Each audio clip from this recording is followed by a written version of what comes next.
Hello friends, welcome to trip to maths. आज हम पढ़ेंगे चैप्टर 1 रियल नंबर्स की एक बहुत ही इंपॉर्टेंट थ्योरम। ये थ्योरम आपके उन सारे क्वेश्चंस जिनमें आपको रूट 2, रूट 3, रूट 5 ऐसे नंबर्स को इरेशनल प्रूफ करना होता है उनमें यूज होती है। ये थ्योरम जनरली आपके एग्जाम्स में डायरेक्टली नहीं आती, लेकिन इन सारे क्वेश्चंस को सॉल्व करने के लिए एक बेस थ्योरम है। बहुत ही इंपॉर्टेंट थ्योरम है। ध्यान से देखिएगा इस वीडियो को एंड तक। आइए देखते हैं क्या कह रही है ये थ्योरम। इस थ्योरम में कह रहे हैं कि let p be a prime number and p divides a square. ये हमें गिवन है कि p एक प्राइम नंबर है और p a स्क्वायर को डिवाइड करता है। देन हमें प्रूव करना है कि p divides a also where a is any positive integer. अब फ्रेंड यहाँ पर ये कह रहे हैं कि a कोई भी पॉजिटिव इंटीजर है। अब आप जानते हैं कि from the fundamental theorem any composite number can be represented in the form of its prime factors. ये हमने अपने लास्ट वीडियो में पढ़ा था। अगर आपको इसके बारे में डिटेल में जानना हो तो आप हमारा लास्ट वीडियो देख सकते हैं कि फंडामेंटल थ्योरम में कैसे हमने प्रूव करा था कि किसी भी कंपोजिट नंबर को हम उसके प्राइम फैक्टर्स की फॉर्म में रिप्रेजेंट कर सकते हैं। अब फ्रेंड्स, अगर हम कंपोजिट नंबर को उसके प्राइम फैक्टर की फॉर्म में रिप्रेजेंट कर सकते हैं तो हम प्राइम नंबर्स को तो कर ही सकते हैं, क्योंकि प्राइम नंबर्स के तो सिर्फ दो ही फैक्टर्स होते हैं, एक 1 और दूसरा वो नंबर इटसेल्फ। तो इट मीन्स प्राइम नंबर के भी प्राइम फैक्टर्स ही होते हैं और कंपोजिट नंबर को हम उसके प्राइम फैक्टर्स की फॉर्म में रिप्रेजेंट कर सकते हैं। ये कोई भी पॉजिटिव इंटीजर है। हम सपोज करिए एज्यूम करते हैं कि a के prime factors p1, p2, p3 up to pn कुछ भी प्राइम फैक्टर्स हैं। तो क्या हम एक को ऐसे रिप्रेजेंट कर सकते हैं p1 into p2 into p3 up to pn? Correct, बिल्कुल रिप्रेजेंट कर सकते हैं। कैसे? From fundamental theorem, right?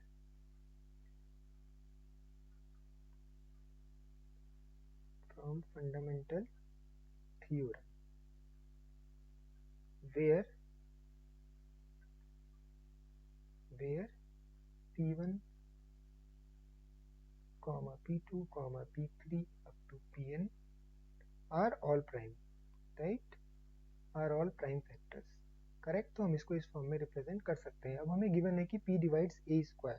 तो चलिए a स्क्वायर निकालते हैं फ्रेंड्स। a स्क्वायर क्या होगा? a स्क्वायर होगा आपका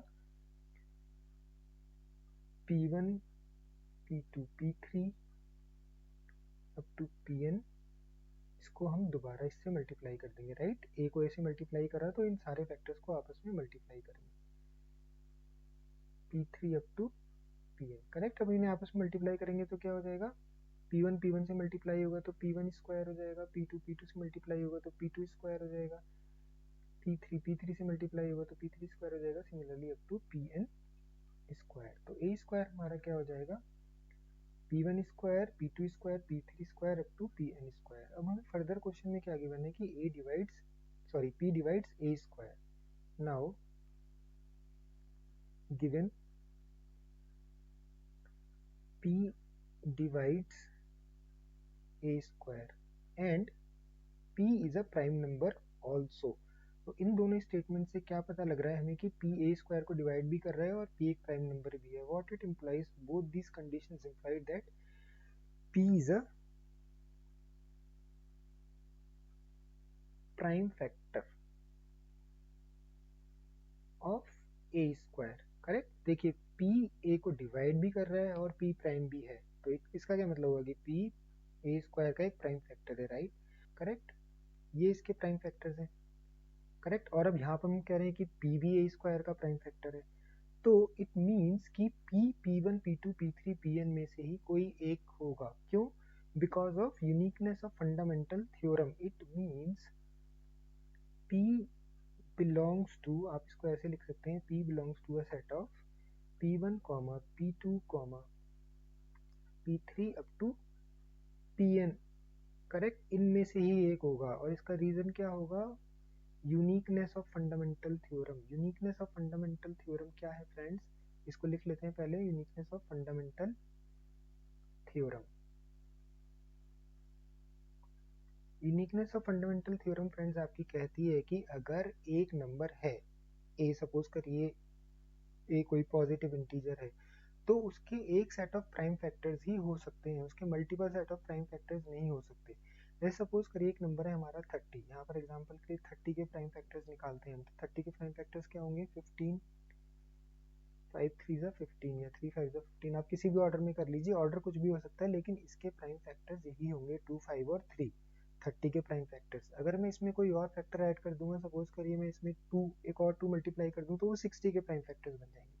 या मैं इसमें से 5 निकाल दूं तो वो 2 इंटू 3 6 के प्राइम फैक्टर्स बन जाएंगे। करेक्ट।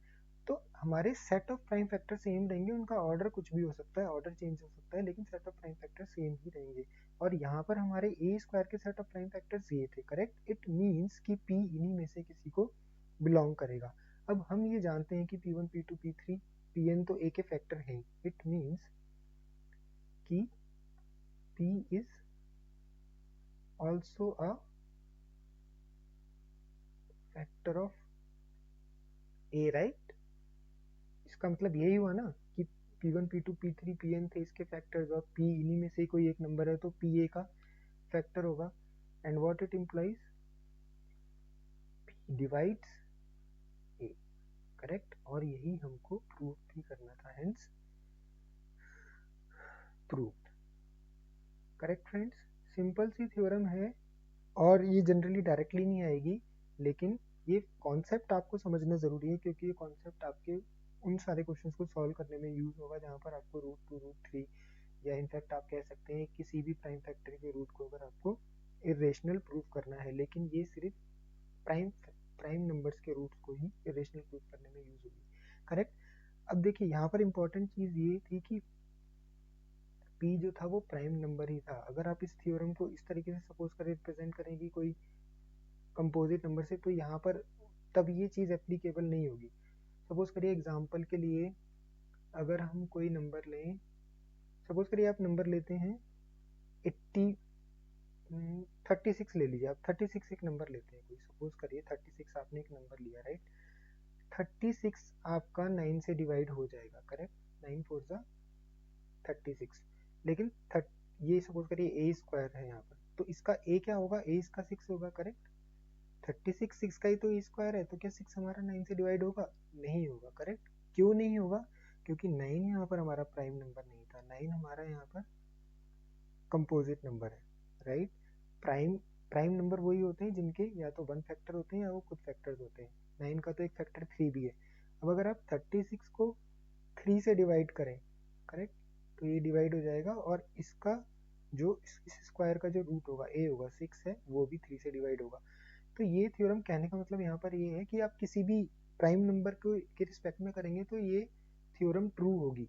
लेकिन अगर आप सपोज करेंगे कि कोई कंपोजिट फैक्टर, तो उसके लिए नहीं होगी ये चीज़, राइट। मतलब ये मैं जस्ट एक्सप्लेन करने के लिए आपको बता रहा हूँ यहाँ पर कि ये कंडीशन हमारी बहुत इंपॉर्टेंट है कि पी एक प्राइम नंबर होना चाहिए, जैसे इसके लिए मैंने आपको बताई।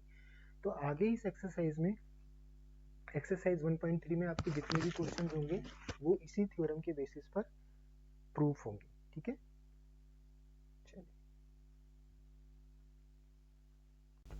आइए फ्रेंड, अब इसी थ्योरम को यूज करके हम प्रूव करते हैं कि रूट 3 एक इरेशनल नंबर है। हमने इस थ्योरम के स्टार्ट में आपको ये बोला था कि ये थ्योरम एक बेस थ्योरम है इन सारे क्वेश्चंस को सॉल्व करने के लिए, जहाँ पे आपको रूट 2 रूट 3 रूट 5 ऐसे नंबर्स को इरेशनल प्रूफ करना होगा। आइए देखते हैं हम कैसे सेम थ्योरम अप्लाई करेंगे रूट 3 को इरेशनल प्रूफ करने के लिए। तो स्टार्टिंग में हम अज्यूम कर लेते हैं कि let root 3 is a rational number, ठीक है, और बाद में हम उसी स्टेटमेंट को कॉन्ट्राडिक्ट करेंगे। Let root 3 is rational. हमने ये एज्यूम कर लिया कि रूट 3 एक रेशनल नंबर है। अब अगर कोई भी रेशनल नंबर होता है तो इट मीन्स हम उसे p बाई क्यू की फॉर्म में रिप्रेजेंट कर सकते हैं, जहाँ पर p और q दोनों हमारे पॉजिटिव इंटीजर्स होते हैं और q हमारा, q की वैल्यू 0 नहीं होनी चाहिए। कंडीशन ये है कि q should not be equal to 0। Correct. ये हमारी कंडीशन होती है। अब सपोज करिए p अपॉन q के कुछ कॉमन फैक्टर्स होंगे p और q में, जिनको हमने कैंसिल आउट करा, और उसके बाद उनकी वैल्यू a अपॉन बी आई। मैं आपको एक एग्जांपल से बताता हूँ। सपोज करिए कि आपके दो नंबर से 25 एंड 15, ठीक है, ये इस फॉर्म में सपोज करिए आए, तो इसमें से आपने कॉमन फैक्टर्स हटाए, 5 5 15, 5 5 25, 5 3 50। तो 5 और 3 आपस में नंबर आ गए जो फर्दर डिवाइड नहीं हो सकते। ऐसे ही हमने p अपॉन q के कुछ कॉमन फैक्टर्स हटाए और बाद में a बाई p की फॉर्म में आ गए, जहां पर a और b हमारे को प्राइम्स हैं। ठीक है। को प्राइम्स मीन्स इनके आपस में कोई कॉमन फैक्टर्स नहीं होंगे। a एंड b आर को प्राइम्स। इट डजंट मीन कि ए और बी हमारे प्राइम नंबर्स हैं, इट मीन्स कि ये आपस में को प्राइम है। जैसे मैं आपको एक एग्जांपल करूं, 25/4 आपस में को प्राइम है। इनफैक्ट ये प्राइम नंबर्स नहीं है, लेकिन ये आपस में को प्राइम्स हैं, इनके कोई कॉमन फैक्टर्स नहीं होंगे। ऐसी ए बाई बी हमारे को प्राइम नंबर्स आ गए जो फर्दर डिवाइड नहीं होंगे। अब हमें बेसिकली इस रूट को हटाना है, तो उसको हटाने के लिए, इस क्वेश्चन को प्रूव करने के लिए हमें रूट को हटाना है, तो उसको हटाने के लिए हम क्या करेंगे, स्क्वायरिंग, यहाँ पर √3 लिख दीजिए, स्क्वायरिंग बोथ साइड्स। ठीक है, आपने बोथ साइड्स को स्क्वायर करा तो क्या हो जाएगा, 3 is equals to a square upon b square. Friends मैं जो बातें बोल रहा हूँ वो सारी यहाँ पे लिख नहीं रहा, लेकिन वो सब आपको नोट डाउन करनी होगी। ठीक है, जैसे 3 is equals to a square b square. ठीक है, it means a square is equals to 3b square. What it implies friend कि 3 is a factor of a square, 3 will divide a square, correct. देखिए अब 3b square तो 3 से clearly divide होगा ना, 3 है तो कट ही जाएगा। And what is a square is equal to 3b square. It means a square भी हमारा 3 से डिवाइड होगा। व्हाट इट मीन्स कि 3 divides a square and 3 is a prime number also, right, ये प्राइम भी है। तो व्हाट इट मीन्स कि 3 is a prime factor of A square, right. ठीक है ना friend, 3 is a prime factor of A square. और हमने अभी अभी थ्योरम में पढ़ा है कि अगर 3 ए स्क्वायर का प्राइम फैक्टर है, it means 3 is also a prime factor of what, A, right. यही तो हमने प्रूव करा था अभी थ्योरम में कि अगर हमारा कोई भी प्राइम फैक्टर होता है ए स्क्वायर का, तो वो ए का भी प्राइम फैक्टर होगा, करेक्ट। तो it means 3 is a prime factor of A also. So what it implies कि मैं ए को इस फॉर्म में लिख सकता हूँ, राइट। यहाँ पर आप इसको फर्स्ट दे दीजिए फ्रेंड्स, जिसे हमें आगे यूज करना होगा, तो मैंने इसे फर्स्ट दे दिया है।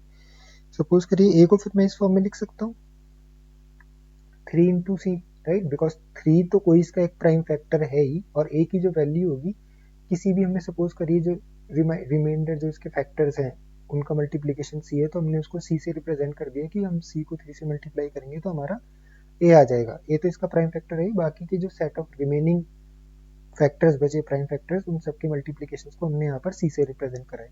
तो हम इसको a is equal to 3c की फॉर्म में लिख सकते हैं, राइट। अब अगेन इसको स्क्वायर करिए, again if we square both sides,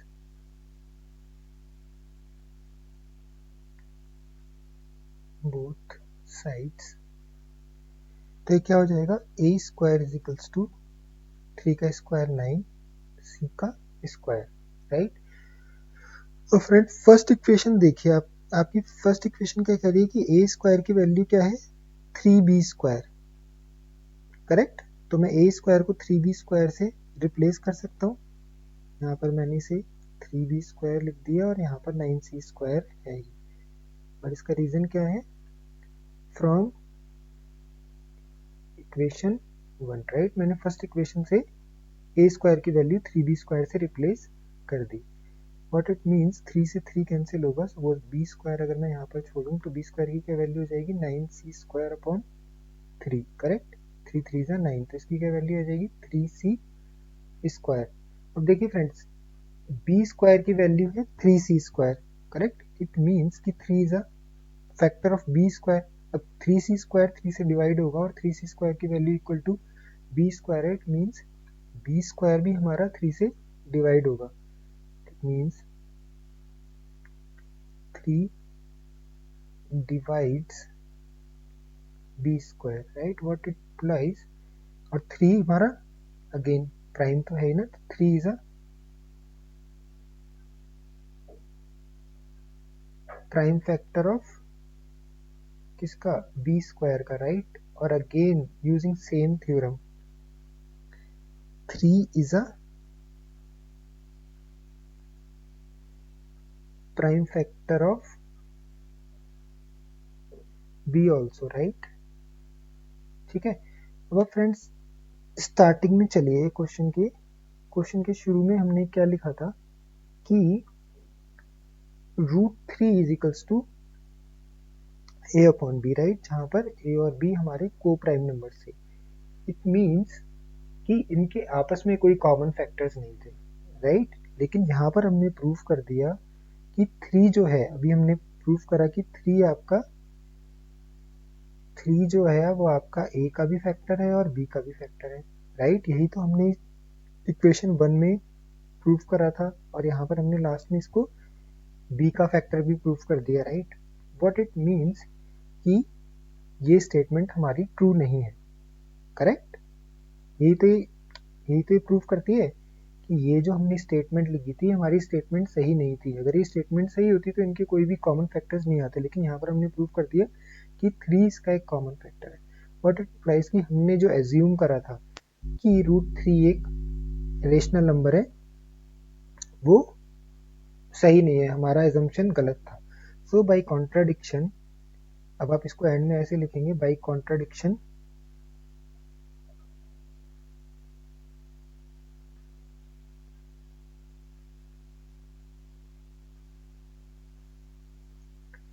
we can say that √3 is irrational, ठीक है। और यही हमको प्रूव करना था, राइट, कि √3 हमारा इरेशनल है, हेंस प्रूव्ड। तो ये प्रूव करने का एक तरीका है कि हम पहले एक स्टेटमेंट लेंगे और बाद में अपनी ही स्टेटमेंट को कॉन्ट्राडिक्टरी प्रूव कर देंगे। यही इन सारे क्वेश्चंस को प्रूव करने का तरीका है फ्रेंड्स।